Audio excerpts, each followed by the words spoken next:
Right. I couldn't believe it. Many of the employees at the Red Bar received word this past weekend their former coworker Ryan Slowick had died. I'll never get to see my friend again, and that's what sucks the most. The 24-year-old had worked at the Red Bar in Grayton Beach for years. Many of his colleagues called him fun, outgoing, and always willing to help out. Nobody expected something like that. He's got 2 kids, and now he's gone. And out of his death have come the stories describing the type of person Ryan was. He was, in my eyes, the #1 food runner, probably in America, too. This guy could run some food like no other. Every time you come in and you saw him, you were like, okay, it's going to be a great night. From the floor to the ceiling, his friends say his personality can still be felt with the building. Yeah, he was the Red Bar family. He was, like, part of the heart of the Red Bar, you know? He really did have an impact on everybody. And now, enjoying life is the best way they know to honor him. Make life precious. In Grayton Beach, Maggie Solomon, News 13. Authorities say they have located the car that hit Ryan, and the owner is cooperating with the investigation. His family will receive visitors tomorrow at Clary Glen Freeport Chapel Funeral Home from 4 until 6 p.m.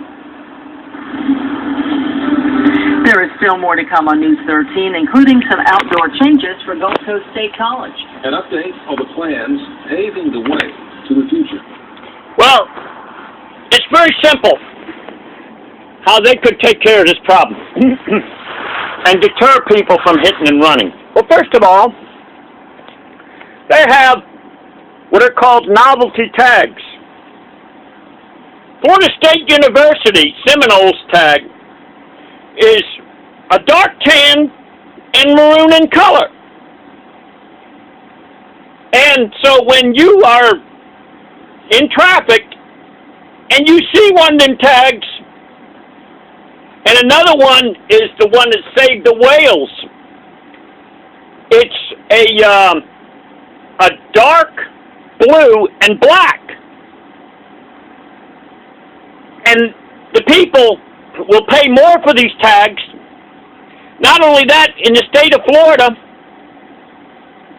they don't have front tags required on a vehicle. In New York, they require a front and a back tag on a vehicle.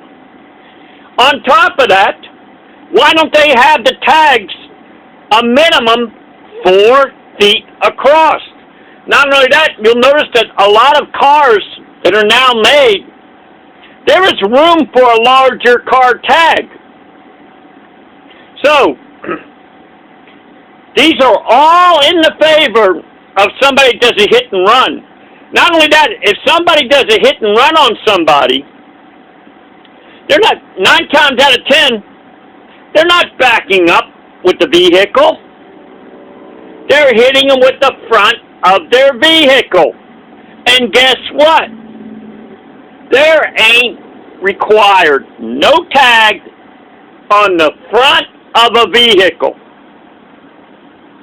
So, I wonder how many hit and runs could be prevented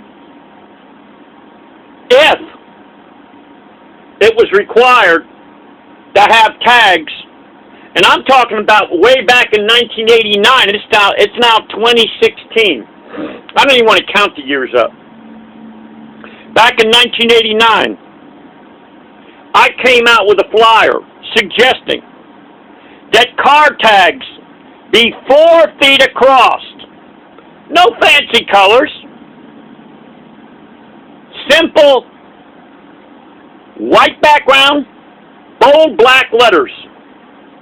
If you look at the early tags on vehicles, they didn't have no fancy schmancy scenic backgrounds on the car tags like it's supposed to be an advertisement for a vacation place.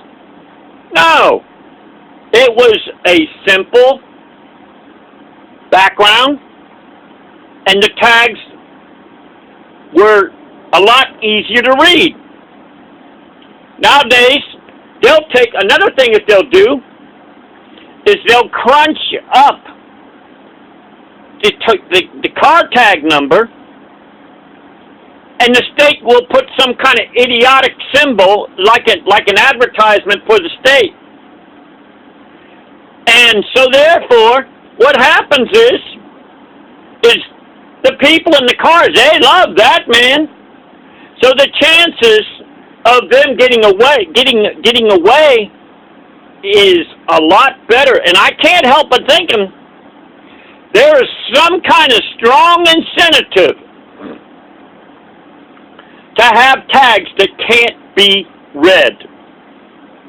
And bicyclists, I'll tell you what, if a car has a hard time, imagine people on a bicycle.